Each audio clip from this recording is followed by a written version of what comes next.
Sejam todos bem-vindos para mais um episódio do podcast de Médico para Paciente, um ambiente em que a gente quer dividir conhecimento. A gente sabe que aqui a informação ela é crucial, a informação ela é rica e a informação salva. Nosso objetivo é descomplicar o que tem de complicado na medicina. Então, nosso objetivo aqui é trazer saúde para você.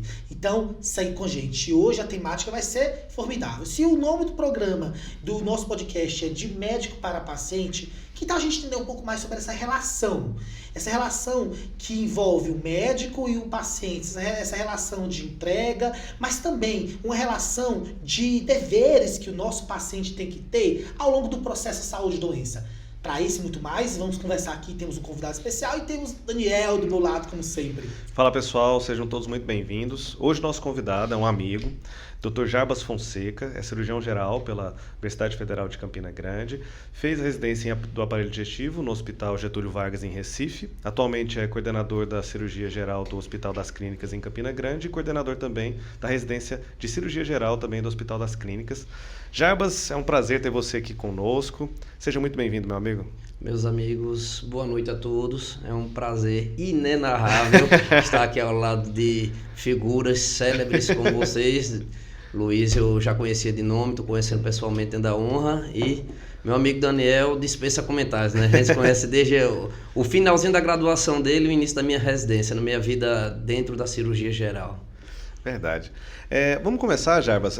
Um pouquinho, a gente vai falar bastante durante o nosso episódio hoje sobre os desafios da cirurgia geral, sobre cirurgia bariátrica, o pessoal tem muitas dúvidas, e também um pouquinho da nossa parte do dia a dia, da humanização da medicina, o que a gente pode fazer para deixar o tratamento e a relação médico-paciente o mais harmônica possível. No seu dia a dia, quando vem uma paciente que tem um sobrepeso, que você vê que ela não enquadra no IMC, não enquadra para realizar a cirurgia bariátrica, e ela vem para você falando que quer fazer a cirurgia bariátrica. Como é que é a sua postura frente a esse desejo da paciente? Você pegou um tema dentro da cirurgia bariátrica bem difícil, né? Porque primeiro, uma paciente, isso ocorre muito em outras especialidades. Em bariátrica, para aqueles principalmente que não vê a cirurgia bariátrica como uma promotora de saúde, mas sim como fins estéticos, então muitos deles chegam com esse pensamento: doutor, eu quero fazer uma cirurgia bariátrica. Primeiro você tem que gerar um vínculo de confiança com o paciente, né? Porque senão a partir dali o que você for falar, a negativa que você vai dar, já que o paciente está chegando propondo algo que é inviável, você não vai ter força aquilo que você vai falar. Então você tem que gerar um vínculo de confiança. A partir daí você vai explicar a parte técnica e os protocolos pré-requisitos para a indicação de bariátrica, que não é só simplesmente chegar e operar. É uma cirurgia como outra qualquer, não é uma cirurgia como outra qualquer e não é isenta de riscos, né? E que a cirurgia bariátrica é um marco na vida do paciente. A partir dali, ela vai ter que se tornar obrigatoriamente outra pessoa, ela tem que ter outros hábitos a partir dali. Então, a partir desse vínculo de confiança que você gera, você vai afirmar sua palavra, né? Você vai ganhar a confiança dela, a segurança dela, e então você vai pôr todos os protocolos. Eu fazendo isso aí até agora não tive problema não, mas já tive muitos pacientes que chegou impondo isso aí. A indicação da cirurgia bariátrica, hoje, além da obesidade, algumas comorbidades associadas, né? Eu sendo neurocirurgião, muitos pacientes me procuram com doenças na coluna e a gente reforça a necessidade de perda de peso, fundamental para o controle de dor. Eu tenho, acho que pelo menos umas 10 pacientes que a gente evitou cirurgias de coluna quando a gente insistiu com laudos e orientações quanto à indicação da cirurgia bariátrica. Eu queria que você explicasse pra gente quais seriam as indicações clássicas. Número de IMC, comorbidade na coluna, diabetes, como é que seria a avaliação? Primeiro, a obesidade ela se divide em 3 graus, né? Obesidade grau 1, 2 e 3. Obesidade grau 1 é quando o IMC... Primeiro, o que é IMC? IMC é um cálculo que a gente faz usando o peso do paciente dividido por altura ao quadrado. Isso vai gerar um número, certo? Que é o índice de massa corporal. E a partir desse número a gente vai enquadrar o paciente em um desses 3 graus de obesidade, se ele for obeso. Obesidade grau 1, o IMC de 30 a 34,9. Obesidade grau 2, de 35 a 39,9. E obesidade grau 3, IMC acima de 40. certo? A cirurgia bariátrica para tratamento de obesidade mórbida, ela começa com obesidade grau 2 associado a algumas doenças, isso é uma lista grande que está aumentando cada vez mais, causada pela obesidade ou que piora com a obesidade. E a obesidade grau 3, por si só, sem comorbidade nenhuma, já é um indicativo da cirurgia bariátrica. Existe também a cirurgia metabólica, que tecnicamente a técnica cirúrgica é utilizada o bypass, que é a mesma que a gente utiliza, uma das técnicas que a gente utiliza na cirurgia bariátrica. É uma cirurgia voltada mais para aquele paciente que tem obesidade grau 1 associada à síndrome metabólica, certo? Que é a diabetes tipo 2, principalmente é o carro-chefe, certo? E não é voltada mais tanto para perda de peso, mas para modelar, fazer uma nova configuração metabólica naquele paciente. Mudar, trocando em miúdos, eu fico tentando ponderar aqui minhas palavras. Reajustar algumas substâncias no corpo para se voltar para que o paciente diminua a fome e diminua a absorção de carboidrato. Na cirurgia bariátrica, hoje, atualmente, a gente tem preconizado basicamente duas principais tipos de cirurgias, né? Uma que é a sleeve, que a gente fala que parece uma manga de camisa, né? Que deixa o estômago bem, parecendo uma bananinha, bem pequenininho. E a outra que tira boa parte do estômago, deixando só um quadradinho de estômago e ainda muda um pouco o trânsito intestinal, né? Para diminuir, principalmente, a absorção de nutrientes para o paciente perder peso também, né? Pensando nisso, independentemente das duas técnicas cirúrgicas, sempre é necessário fazer um protocolo antes da cirurgia, né, como você já falou.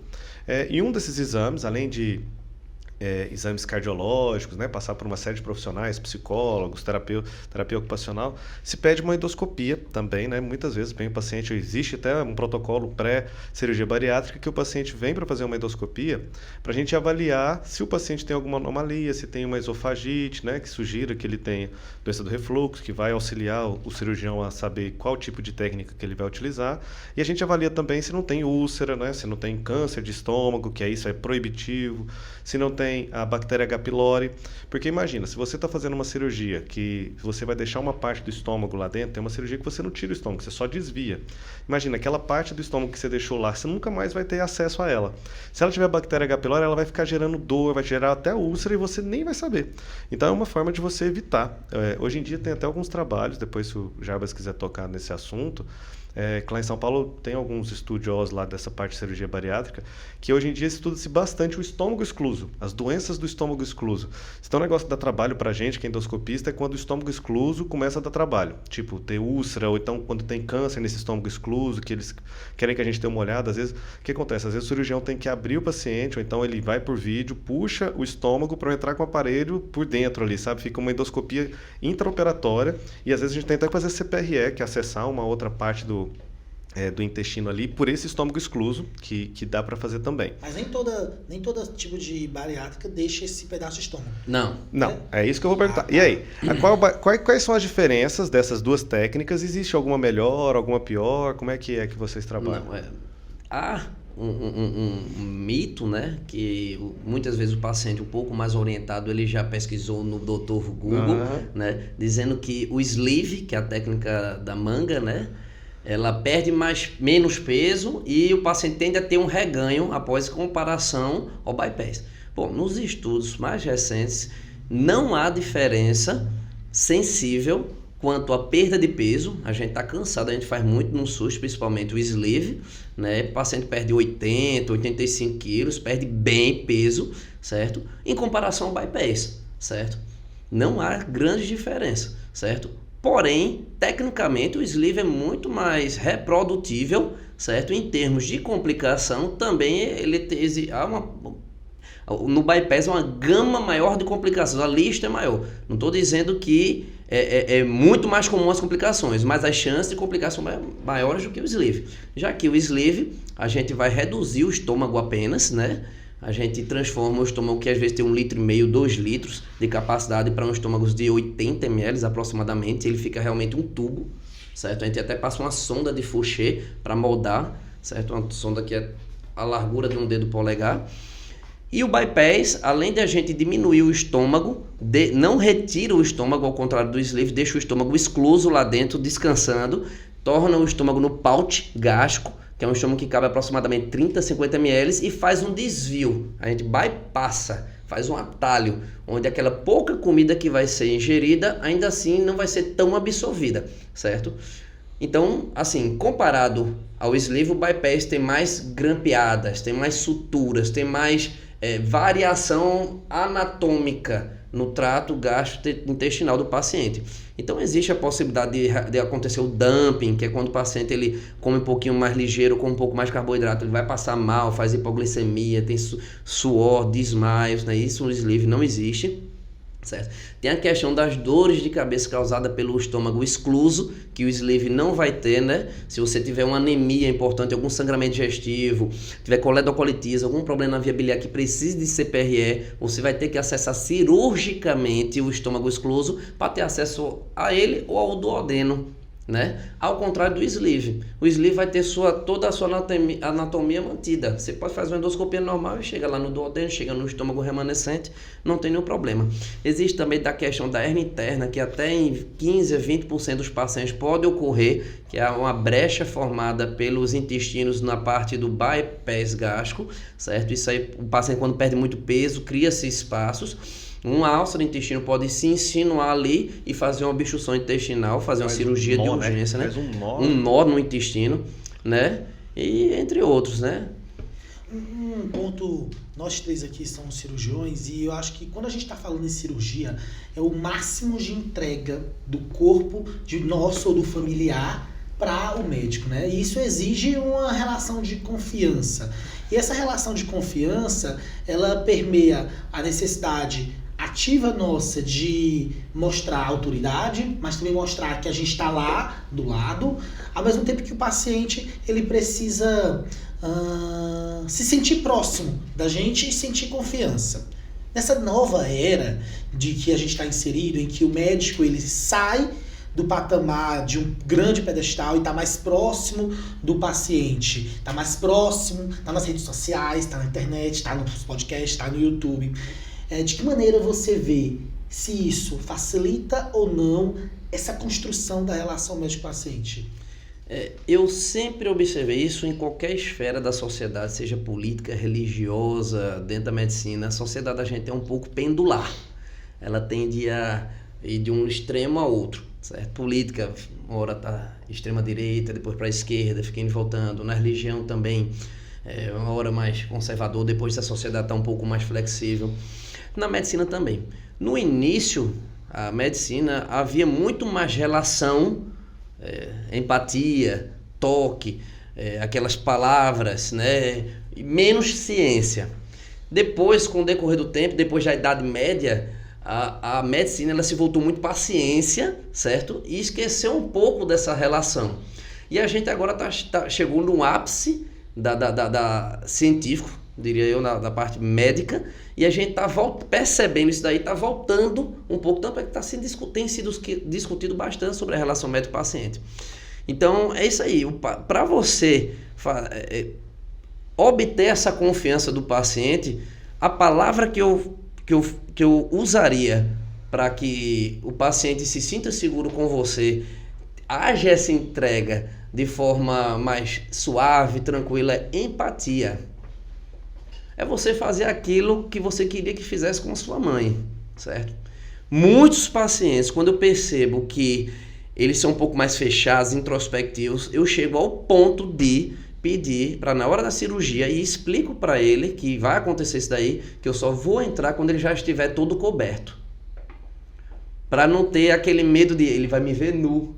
Você está entendendo que isso é um detalhe que eles pensam, é nossa rotina. A gente encontra o paciente, a gente vê 30 pessoas nuas diariamente, né? E a gente nem percebe, mas para ele, você vai ver ele nu.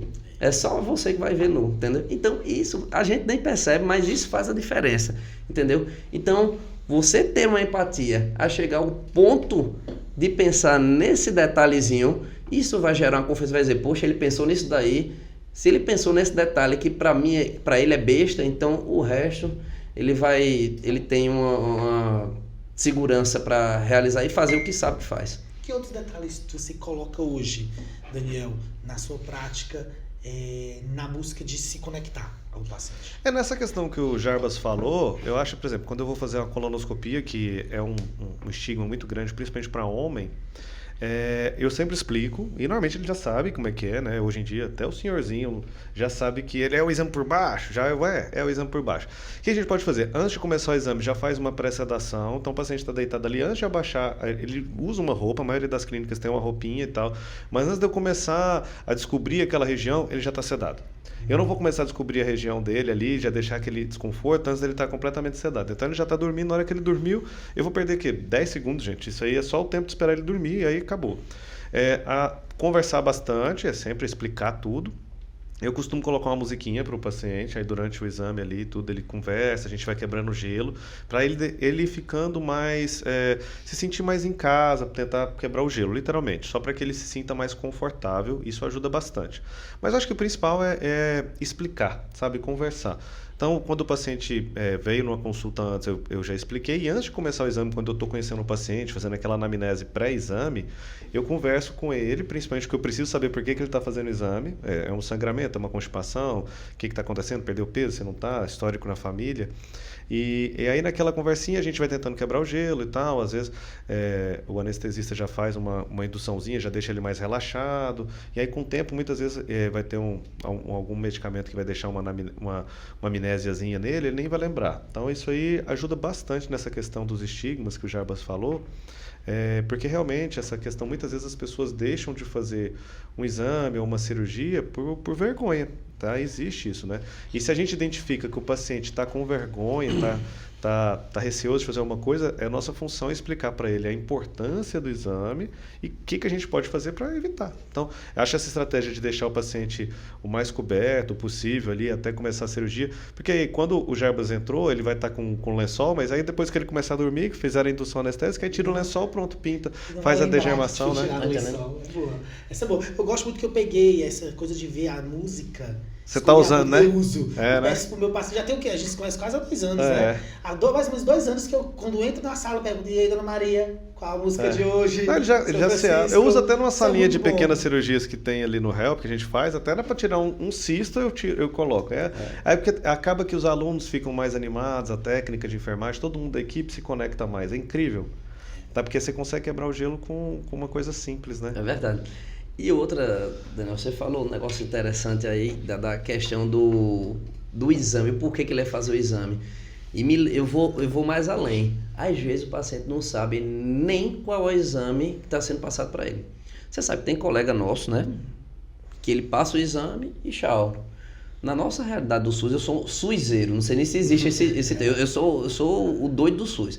Lógico que eu tenho minha vida no privado, mas eu tenho a impressão que eu vou morrer dentro do SUS. Certo? Se Deus quiser. E a gente trabalha muitas vezes com como é que eu posso falar? Eu não queria usar esse termo, mas uma clientela em que o nível sociocultural é muito baixo. Ele não sabe o que é uma colonoscopia. Eu tenho muito paciente de reconstrução de trânsito intestinal. Para todos eles eu peço colonoscopia. Todos eu peço antes. Tem gente que só faz um clister, certo? Para fazer, eu peço, porque teve um paciente que foi fazer uma reconstrução de trânsito, na colonoscopia que eu pedi, tinha um tumor de transverso. Como é que eu ia reconstruir um trânsito de um paciente com um tumor lá dentro?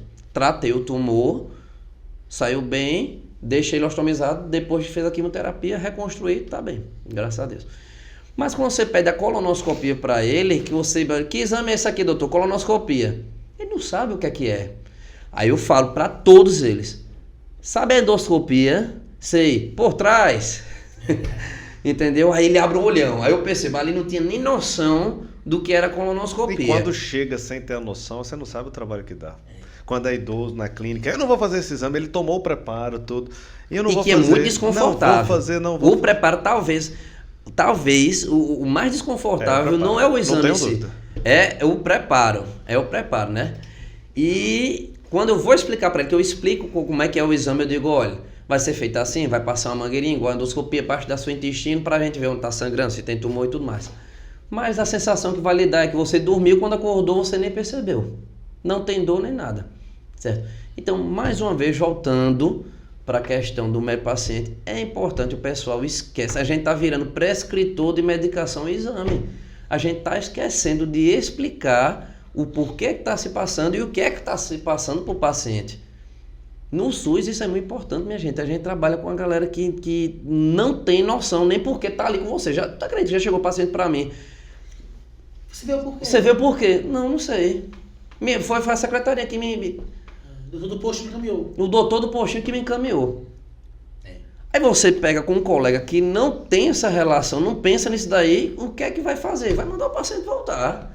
Do jeito que ele entrou, ele saiu. Às vezes pegou 3 horas de condução, chegou de madrugada. Você tá entendendo? Então é importante, eu sempre converso, assim, eu me preocupo muito, viu, Daniel e Luiz, com essa nova geração que tá vindo, porque cada vez mais está sendo mais fácil ser médico hoje. Sim. Certo? Então, isso vai ficar deturpado, isso vai ficar sendo esquecido. Essa relação vai piorar, né? Um técnico de medicina. Vira um técnico de medicina, né? Então, essa relação vai ficar mais defasada. Então, eu reforço, toda vez que eu tenho a oportunidade de estar com um estudante do meu lado, eu planto essa sementinha nele, certo? Isso é importante. Eu também, a gente estava conversando aqui mais cedo, antes de você chegar, de um quadro que, assim, isso a gente, sempre numa roda de conversa entre médicos que passam visita com alunos, a gente sempre reclama um pouco, tudo, às vezes quando está o aluno olhando de fora, fica pensando que a gente só reclama deles, mas é porque a gente já foi aluno e a gente sabe dos colegas que não tinham essa atenção pelo paciente, como que eles estão agora. Então acaba que você fica no seu dia a dia, se você não tem um olhar cuidadoso com o paciente desde a época da sua graduação, quando você terminar, meu amigo, você não vai conversar com ele, você não vai tocar nele, você vai pensar, não, eu vou ser diferente. Não, vai ser. Que assim, estava contando para o Luiz que eu tive que passar visita um dia num hospital X, não vou falar, e tinha alunos também. E aí eu passando tudo, normalmente, na minha residência eu era obrigado a passar com a prescrição, com tudo, tinha que saber, tudo. Você sabe como é que é a residência de cirurgia.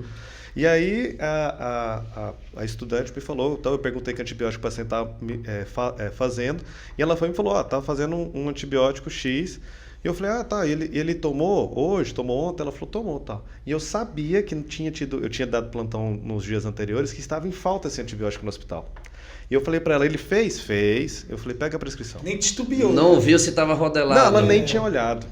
Aí tava lá bolado. Aí eu falei, cara, isso aí meu sangue ferveu na hora. Eu falei, isso aqui é importantíssimo pro paciente. Ele pode ter uma complicação na cirurgia, tudo porque você tava mentindo. Se você não sabe, fala que não sabe. Então vou ver agora. Porque assim, é uma coisa importante. E aí isso pode acontecer, tá? Aí a gente vê aí nesses dias, nesses escândalos que tem aí, né?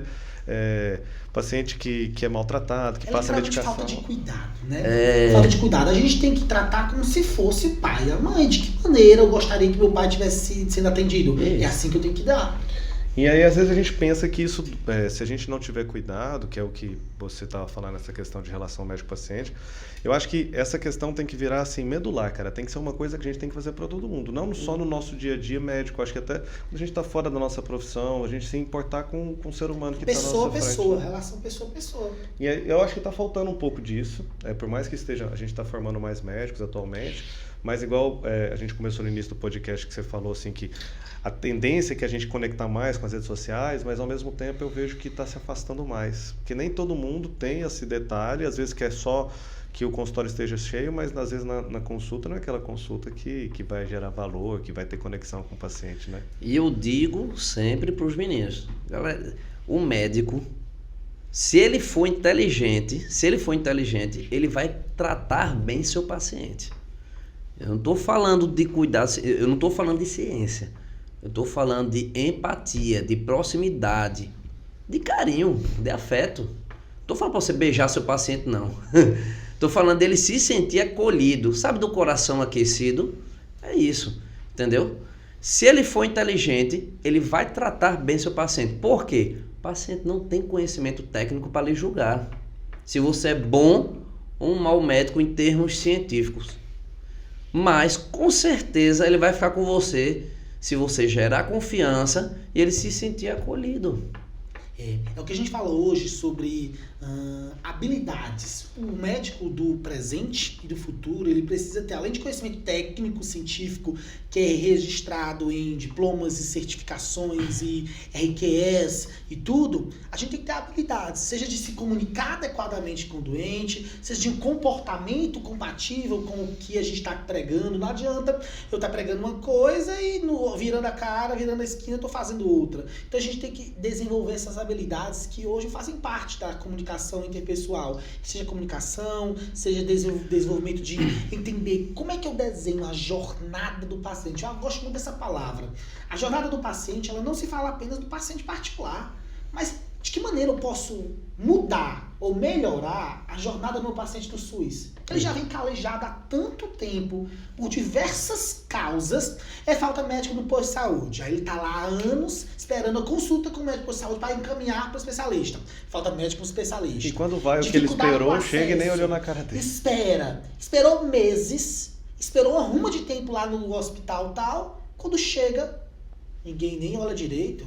Imagina, eu ficaria extremamente constrangido num tipo de relação. Eu me policio muito. Poxa, se às vezes são quadros tão simples que eu fico assim.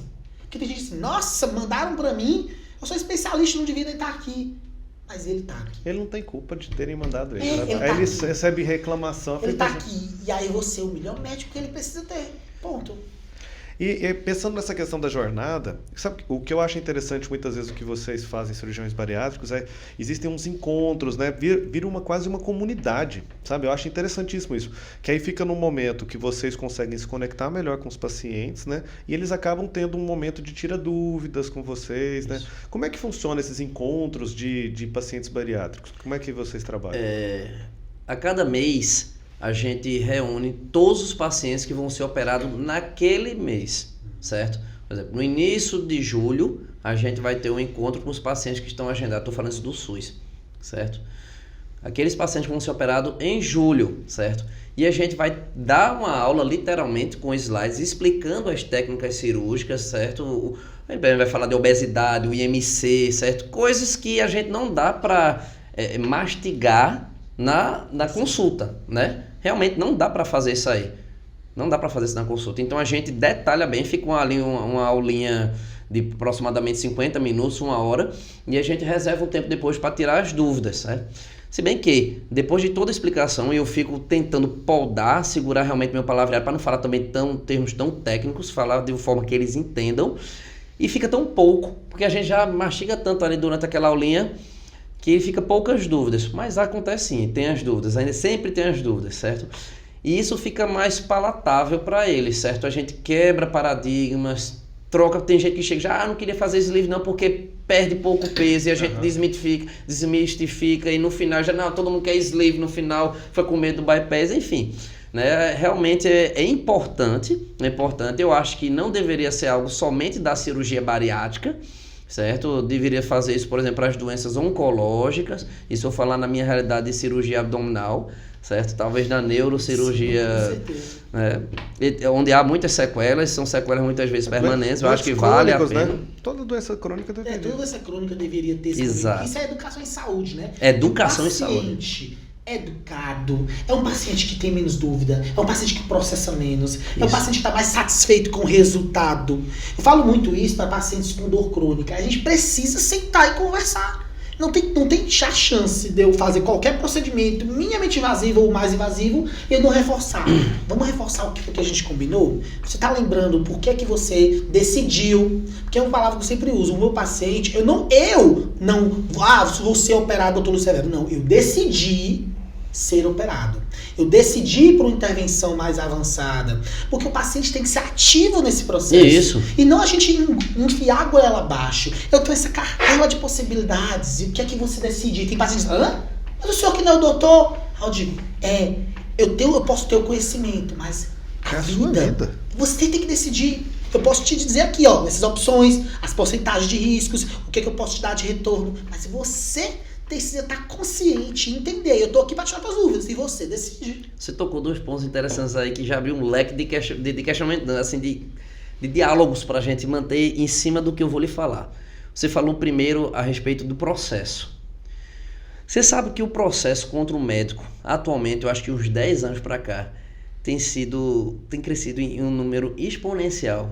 Isso de forma tão absurda, de forma que o direito, né, abriu uma especialidade dentro do direito sobre direito médico. Né? Os caras, assim, quem tem uma visão de marketing dentro do direito fez uma especialidade, não, vou trabalhar somente com processo médico, né? Para uma coisa tão simples, os próprios advogados do direito médico, eles dizem o que as próprias, como é que eu posso dizer, os pitfalls, as armadilhas que vocês criam para vocês mesmos, são duas coisas. Primeiro, relação médico-paciente fraca, certo? E segundo, prontuário. Não tinha escrito nada. Eu sempre falo para os meninos, a cada vez que você se colocar na frente do paciente, isso no setor terciário, dentro do hospital, você vai colocar em toda a reavaliação o que você fez e o que não fez, certo? Você vai colocar, escreva. Se você chegar na frente de um juiz, depois de um processo, e dizer, não, mas eu não fiz isso porque estava escrito, não estava, já era, meu irmão. Né? E em relação a não chegar a esse ponto do processo e que uma relação médico-paciente bem estabelecida que lhe protege, é que, cara, nós estamos aqui na casa dos 30 anos, graças a Deus, né? A gente pretende trabalhar até quantos anos, mais ou menos? Eu vou chutar que a gente tem aproximadamente aqui 35 a 40 anos de carreira médica. Eu digo, Deus me livre morrer cedo, mas que for para morrer, que seja num bloco cirúrgico. Eu quero morrer operando, vou operar até eu morrer.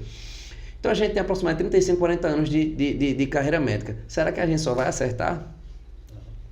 A gente vai errar em algum momento, mesmo sem querer. É humano.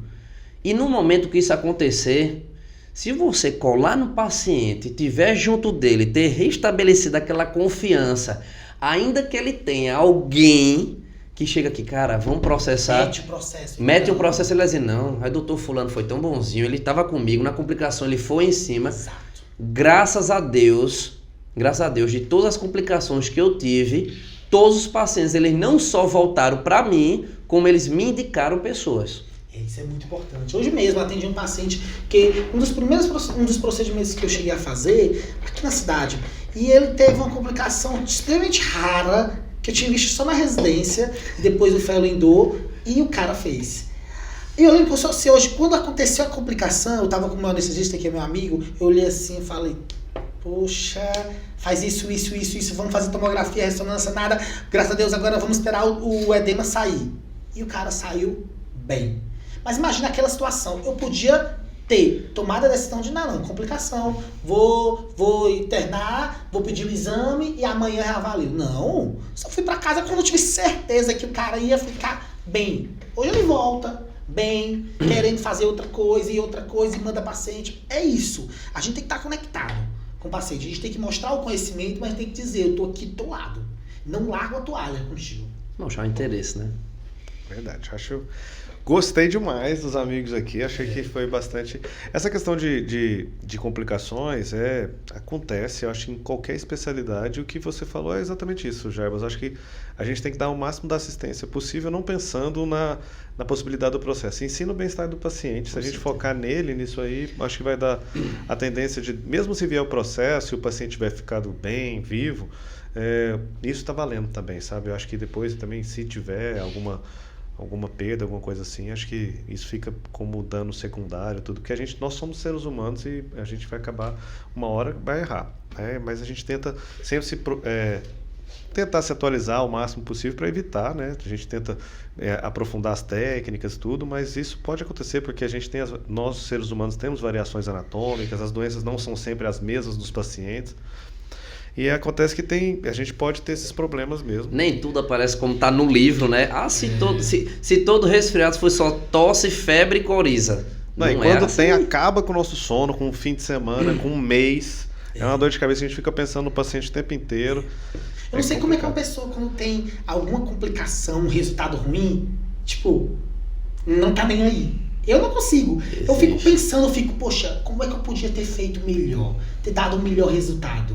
Eu acho que se a gente decidiu ser médico, a gente decidiu ser um grande guardião daquela pessoa. A pessoa está, ainda mais sendo cirurgião, ela está entregando a vida, o corpo dela nas nossas mãos e ela está agora dormindo no nosso lado. E você não tem o empenho, o mínimo não, tem que ter o máximo de empenho possível. Não pode abrir mão. Aí vem um outro ponto. Quando abrir mão, vamos falar agora de quando a gente chega num limite. A gente sempre está muito. Na nossa formação, a gente é ensinado a salvar. Só que a gente não vai salvar algumas vezes. E nesse dilema de eu não conseguir salvar, o resultado não vai ser bom. Eu sempre tinha, há mais ou menos uns 4 anos atrás, eu tinha até 4 anos atrás, eu ainda era residente, 5 anos atrás, eu ainda era residente, estava na metade da residência de neurocirurgia, e eu me deparei também com outro questionamento. Além de não saber quando parar num paciente neurocrítico com neoplasia avançada, o outro questão era, será que neste momento, esse momento era muito comum os familiares trazerem a questão religiosa, e eu tinha muito constrangimento de me pontuar. O que se cabia, eu sendo médico, dizer algo do ponto de vista religioso? O que é que vocês fazem hoje, no dia a dia de vocês? Do ponto de vista religioso, isso aí daria um podcast somente para isso, né? Mas do ponto de vista religioso, eu espero mais vir dele, certo? Eu não imponho, certo? Porque a religião é um tema tão polêmico, né? E eu espero vir dele, certo? Eu sou cristão, certo? Minha família foi criada em base católica, mas eu paquero muito com o espiritismo, certo? Eu paquero muito com o espiritismo, mas abertamente eu não chego impondo isso para qualquer um, porque ainda existe um certo preconceito, certo? Mas eu espero ouvir do paciente, certo? Você acredita que eu já atendi de tudo que foi tipo de paciente? Eu já tive um paciente que baixou a entidade no consultório.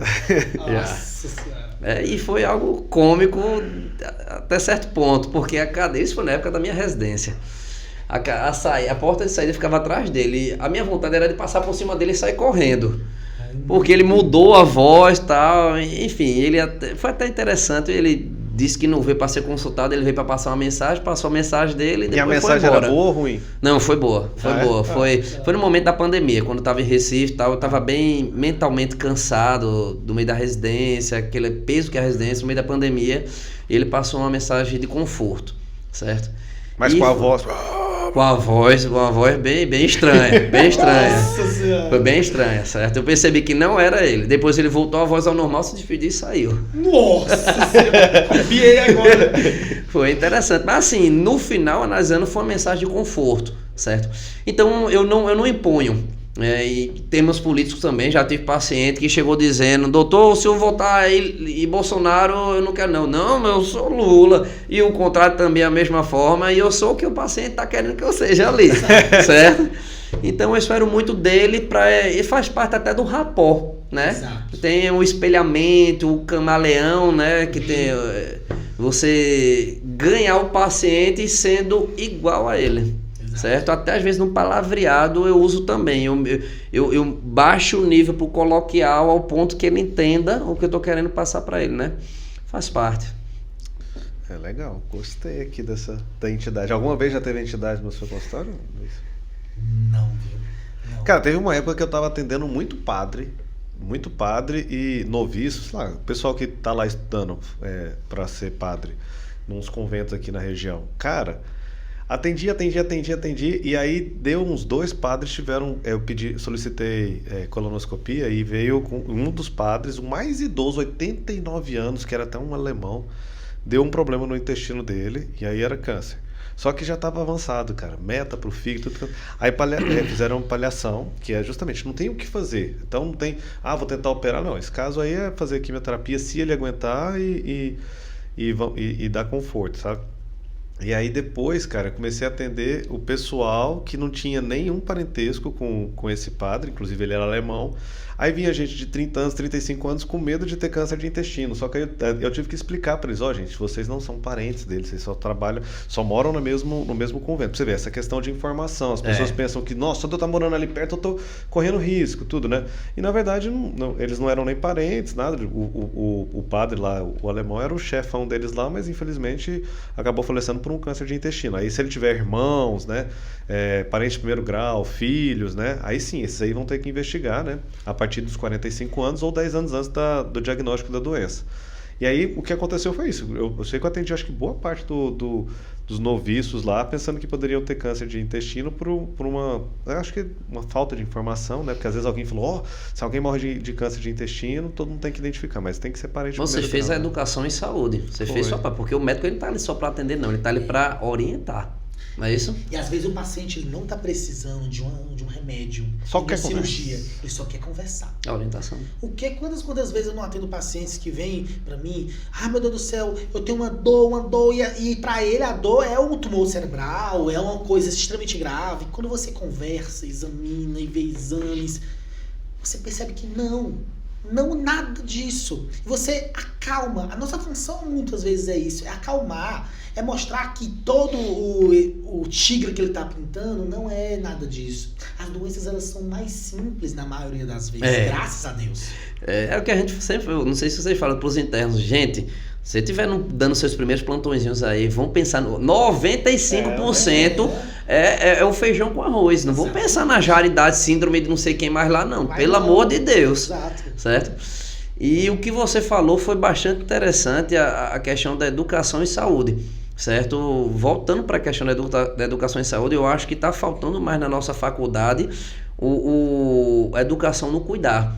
Que isso, os nossos colegas da área de saúde, não médicos, como enfermagem, fisioterapia, nutrição, eles dão uma surra na gente. Exatamente. Eles são bem mais empáticos, eles têm uma relação muito mais afetuosa, carinhosa com o nosso paciente e eles conseguem gerar esse vínculo de segurança muito maior que a gente. Então eu acho que isso deveria ser, sim, pisado, mastigado, massageado na faculdade com nossos meninos aí que futuramente vão cuidar da gente. Exatamente, eu concordo plenamente. E outra, é muito bom você conhecer novas histórias, culturas, sabe? Eu não nasci na Paraíba, eu sou goiano, mas eu conheci um monte de coisa. Uma vez eu ganhei, cara, eu tava numa consulta, chegou um senhorzinho lá, me deu um lagarto, velho, um tiúde lá, um negócio. Falei, cara, Tiju, né? não sei nem como é isso, eu não sei o que. Eu falei, cara, aí acabou que eu dei pra uma enfermeira lá, eu falei, cara, se eu chegar com esse negócio lá na minha casa, minha esposa me mata. Mas assim, é uma forma de carinho, né? Queijo, a gente vai ganhando frutas, então acaba que você vai tendo interação com eles vão demonstrando a forma de afeto, de carinho com a gente, com presentes, com foto. Foto eu tiro direto, cara. Eu acho o máximo também. Tiro, tô nem aí. Não é nem a simbologia daquilo ali. Não é o presente material. Exatamente. Né? O que aquilo significa. O esforço que aquela pessoa quer de lhe agradar. Ela vê você como um ídolo. Poxa, doutor, é muito bom você escutar. Poxa, doutor, conheci o senhor no Instagram, sempre quis estar na frente do senhor. Que massa, não sei o que, não sei o que, não sei o que. Aí eu gosto de falar assim, eu espero que eu consiga te ajudar da mesma forma que você tá tão feliz em me ver. Porque é muito bom a gente conseguir sanar o problema do nosso paciente. É impagável. Né? É muito bom pra mim, retorno, dizer assim, e aí, como é que tá? Aí ela falou assim, ai doutor, a minha dor sumiu. Pra mim não tem preço. Não tem preço não. Não tem preço nenhum. E assim, é gratificante demais. É gratificante. O que a gente tá discutindo aqui, se vocês repararem, é como deveríamos ser durante o nosso dia a dia, independente de você estar trabalhando ou não. A gente deveria ser assim, ter essa empatia na esquina do pão, indo comprar o jornal, sair na rua com qualquer um. Eu boto na minha cabeça o seguinte, que quando eu saio de casa, toda pessoa que passar por mim, eu quero que a vida dela melhore 1 milímetro. Depois que ela se encontrar comigo. E é isso que eu tento passar para os meninos, para os estudantes, certo? Se você botar isso como objetivo, você vai ser um bom médico. Não tenha dúvida. E um bom ser humano, que é o principal. Exatamente. Acho que eu sempre falo isso. Eu acho que o paciente, ele merece ter o melhor médico que ele está precisando naquela hora. Às vezes só precisa conversar, só precisa renovar a receita do doutor do posto de saúde. E não é menos ou mais do que o mega especialista num hospital terciário. Ele só precisa que seja empático, que escute, que olhe, que examine. E às vezes a gente faz. Isso é o básico. Só que você se destaca por estar fazendo o básico, que esse básico não está sendo bem feito, infelizmente. Chegou uma paciente uma vez, um tumor avançado, cabeça e pescoço, lá pra mim, no HC, certo? Ela já tá até com jejum, nostomia e tudo mais. O que é que eu ia fazer? Eu acho que foi transferir equivocadamente. Eu não tinha nada o que fazer do ponto de vista cirúrgico. E se tivesse, eu não sei fazer, eu não sou habilitado para a doença que ela tinha, certo?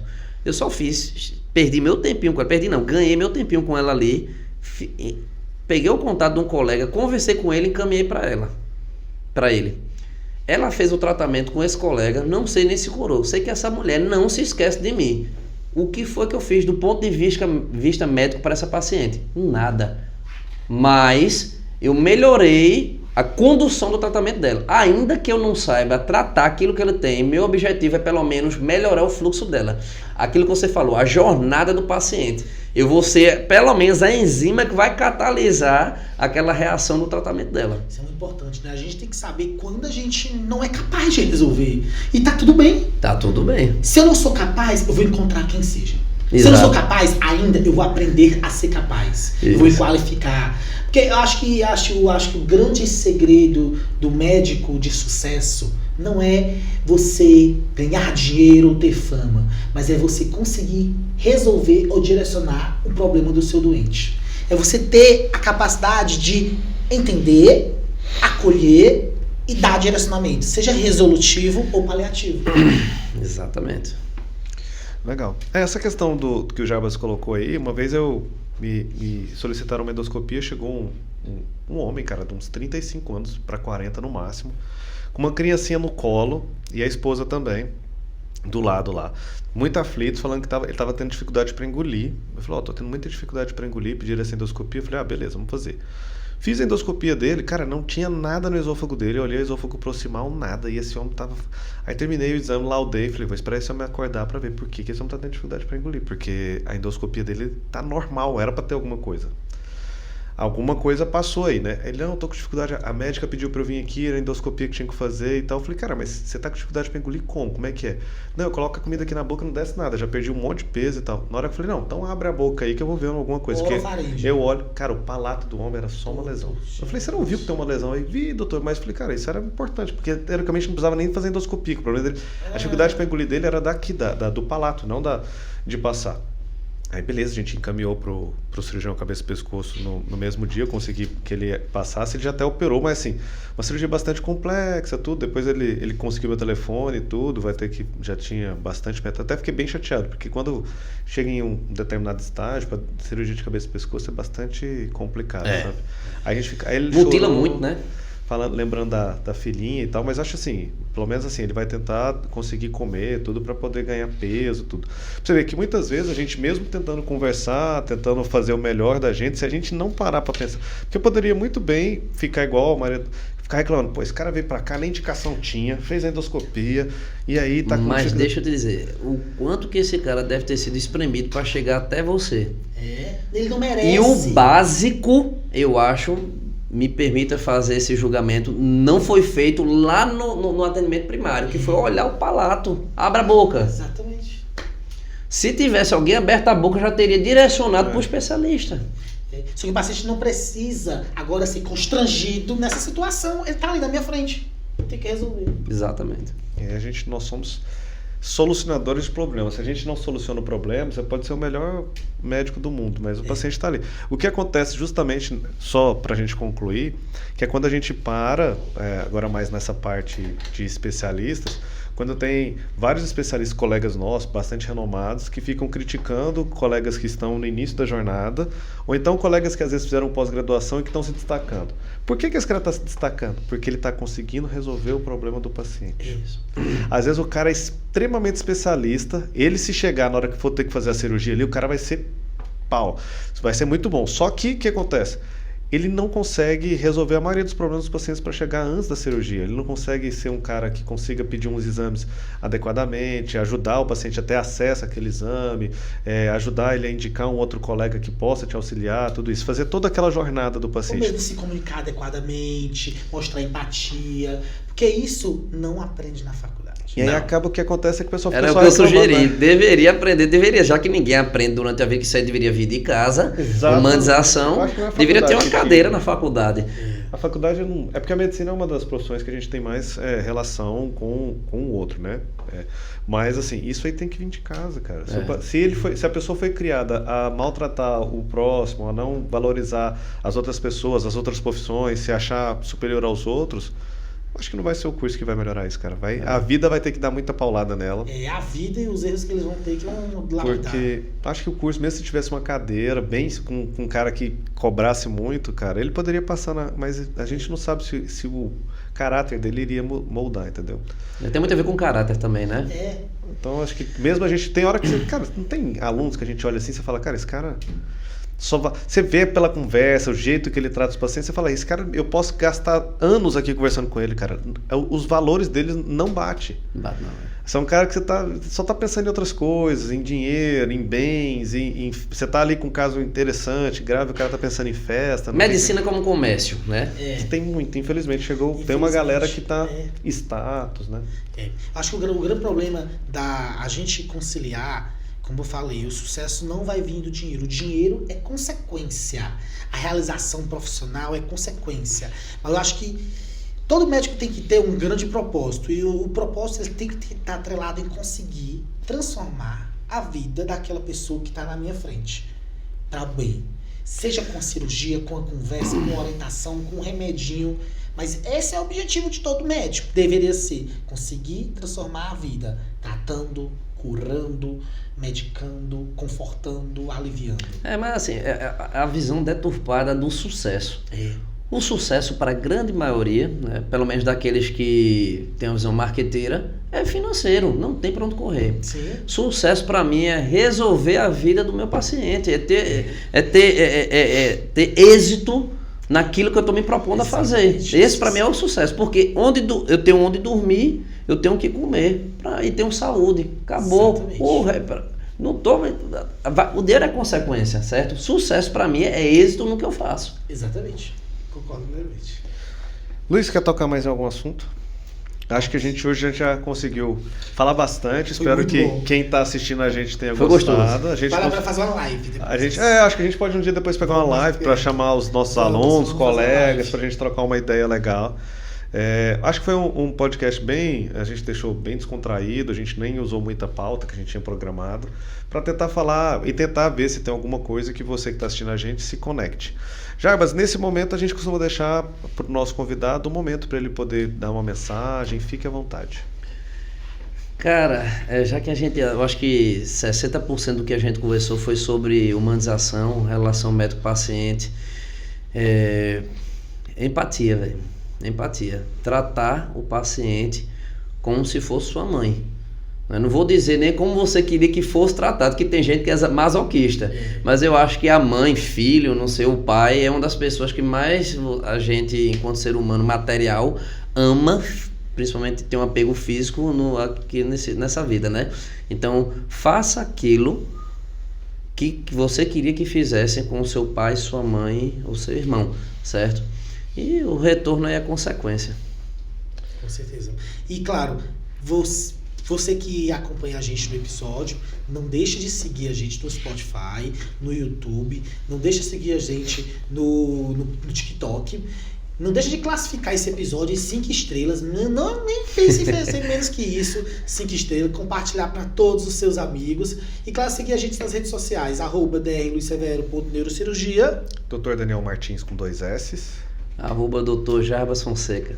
E claro, o @ de médico para paciente. Ficamos por aqui. Forte abraço. Um abraço, pessoal.